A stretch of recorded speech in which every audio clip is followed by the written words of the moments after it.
पश्चिम बंगाल की चुनावी लड़ाई की बात करेंगे, जिसमें हिंसा और झड़प अब आम हो गई है। आरोप जैसे शब्दों की गूंज दिल्ली तक पहुंच रही है। बीजेपी नेता आज चुनाव आयोग जाकर राज्य की कानून व्यवस्था की शिकायत करेंगे। उधर बंगाल में हिंसा और हमले को देखते हुए खबर है कि केंद्रीय एजेंसीज बाहर से जाने वाले नेताओं की सुरक्षा कवर पर विचार कर रही है। कैलाश विजयवर्गीय की सुरक्षा पहले ही बढ़ाई जा चुकी है और अब इस पर आगे भी प्रक्रिया को आगे बढ़ाया जा रहा है। टकराव की जो स्थिति वहां पर बनी हुई है, अब केंद्र की तरफ से जो कदम उठाए जा रहे हैं, लेकिन एक बड़ी डेवलपमेंट ये है कि आज बीजेपी चुनाव आयोग से भी शिकायत इस मामले पर करने वाली है। बंगाल जाने वाले वीवीआईपी की सुरक्षा बढ़ाई जाएगी। इसको लेकर आज चुनाव आयोग, बीजेपी के नेता जाएंगे। केंद्रीय सुरक्षा एजेंसियां इस पर विचार कर रही हैं। कैलाश विजयवर्गीय के काफिले पर हमले के बाद इस मामले को संज्ञान में लिया गया। जेड या उससे ऊपर की श्रेणी के वीवीआईपी को बुलेट प्रूफ कार्ड मुहैया कराई जाएगी। वाई+ श्रेणी के वीवीआईपी को भी बुलेट प्रूफ कार्ड होगी। इसके साथ ही आपको बता दें कि नेताओं को पत्थर से हमले से बचाने की तैयारी में इस वक्त बीजेपी लगी हुई।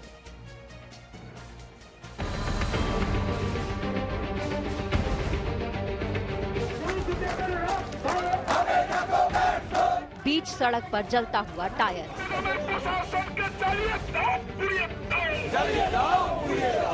सड़क घेर कर बैठे बीजेपी कार्यकर्ता और ममता सरकार के खिलाफ नारेबाजी।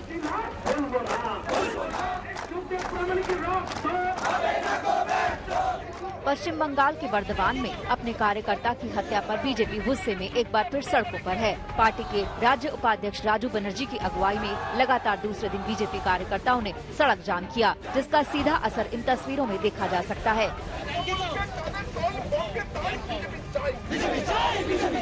अपनी स्क्रीन पर आप दो तस्वीरें देखिए। कल भी बीजेपी ने रास्ता जाम कर प्रदर्शन किया और आज भी सड़कों पर है। बर्दवान जिले के पूर्व स्थली इलाके में रविवार को बीजेपी कार्यकर्ता सुखदेव प्रमाणिक का शव तालाब से बरामद हुआ था। बीजेपी इस वारदात की सीबीआई जांच की मांग कर रही है। सारा পশ্চিমবঙ্গ জুড়ে এরকম গুন্ডা মাফিয়ারা রাজত্ব করে বেড়াচ্ছে। মুখ্যমন্ত্রী তাদেরকে প্রশ্রয় দিচ্ছে শুধুমাত্র ক্ষমতা ধরে রাখার জন্য, ভাইপোকে মুখ্যমন্ত্রী করার জন্য, গদি আঁকড়ে রাখার জন্য মমতা ব্যানার্জি একটার পর একটা খুন করিয়ে চলেছে। বাংলার মানুষ এই জবাব দেবে, আর আমরা এই অশান্ত বাংলাকে শান্ত করব। রক্তাক্ত বাংলা করে দিয়েছে। राजू बनर्जी ने शिकायत की है कि उन्होंने बंगाल को एक खूनी बंगाल बना दिया।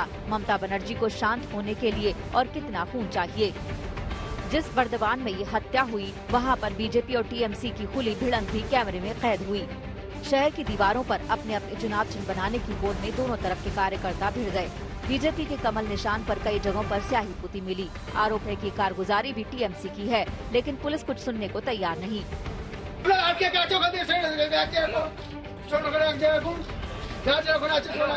ये तस्वीरें पश्चिम बंगाल के लिए नई नहीं है, लेकिन बात तब बड़ी हो गई जब हाल ही में डायमंड हार्बर में बीजेपी अध्यक्ष जेपी नड्डा भी बंगाल की सियासत के इस खूनी खेल से रूबरू हुए।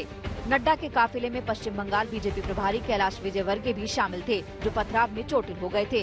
इस हमले की वजह से विजयवर्गीय की सुरक्षा को अपग्रेड किया गया है। उन्हें जेड श्रेणी की सुरक्षा थी, लेकिन अब उन्हें बुलेट प्रूफ कार भी दे दी गई है। पथराव के बावजूद विजयवर्गीय की तेवर सख्त हैं।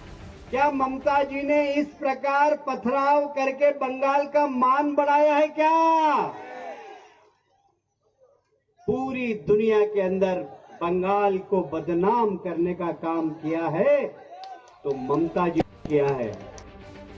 विजयवर्गीय की सुरक्षा को अपग्रेड किया गया तो गृह मंत्रालय सूत्रों से खबर है कि आईबी की रिपोर्ट और थ्रेट परसेप्शन के आधार पर टीएमसी के बागी शुभेंदु अधिकारी को गृह जेड कैटेगरी की सुरक्षा दी गई है।